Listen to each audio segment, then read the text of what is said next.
আজকের রেসিপি পোড়ল দিয়ে চিংড়ি মাছের কারি।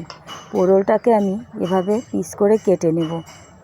এই রান্নাটা আমি পেঁয়াজ রসুন ছাড়া রান্না করব।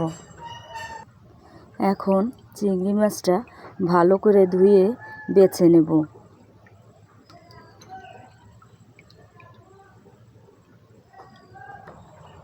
চিংড়ি মাছটা পরিষ্কার করে বেছে নিয়েছি।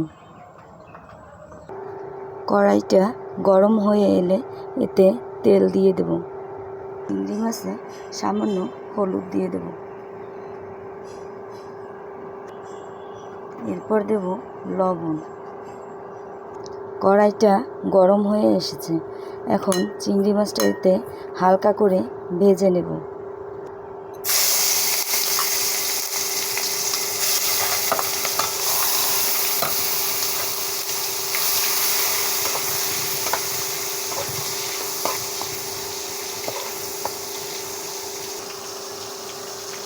তরকারিতে রান্নার জন্য আগে থেকে একটু হলুদ গুঁড়ো, সামান্য মরিচ গুঁড়ো, ইচ্ছে হলে আপনারা এতে কাঁচামরিচটাও দিতে পারেন।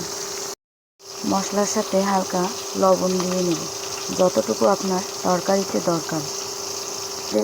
এখন দেব হালকা ধনিয়ার গুঁড়ো।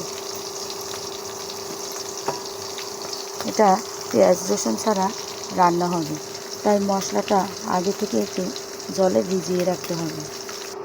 চিংড়ি মাছটা ভাজা হয়ে গেছে। এখন এই মেশানো মশলাটুকু চিংড়ি মাছের সাথে অ্যাড করে দেব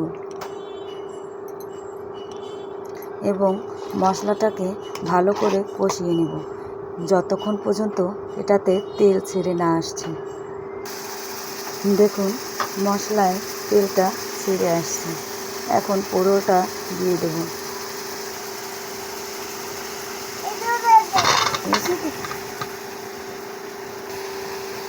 হালকা নাড়াচাড়া দিয়ে এটাকে ঢাকনা দিয়ে ঢেকে দেব। এক্সট্রা পানি দেবার দরকার নেই।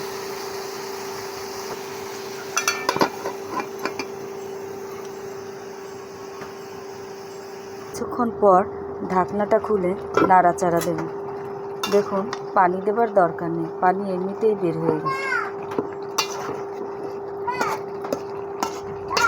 হ্যাঁ, এখন আর ঢাকনা দিয়ে ঢেকে দেব না।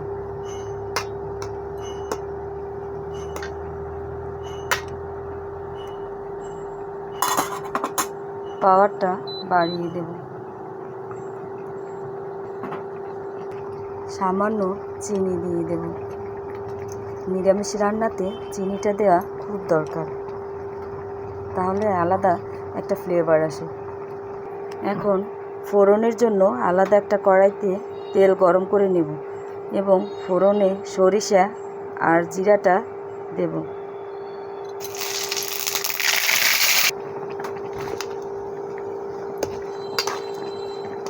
ফোড়ন দেওয়া হয়ে গেছে।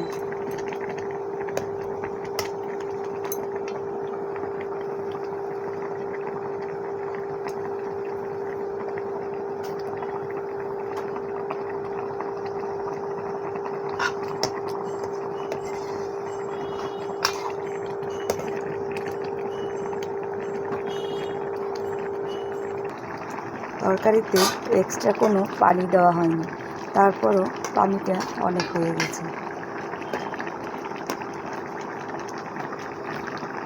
কারিটা হয়ে আসছে, এখন নামিয়ে নেব।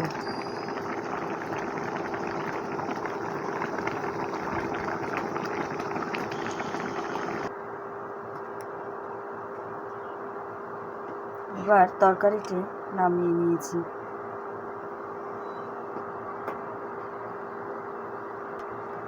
এভাবে সবাই একবার একটু ট্রাই করে দেখবেন, সত্যিই খুব ভালো লেগেছে। রান্নাটা যদি কারো ভালো লাগে তাহলে একটু লাইক দিয়ে দেবেন এবং শেয়ার করে নেবেন। আর অবশ্যই আমার নতুন চ্যানেলটাকে সাপোর্ট করতে সাবস্ক্রাইব করে দেবেন।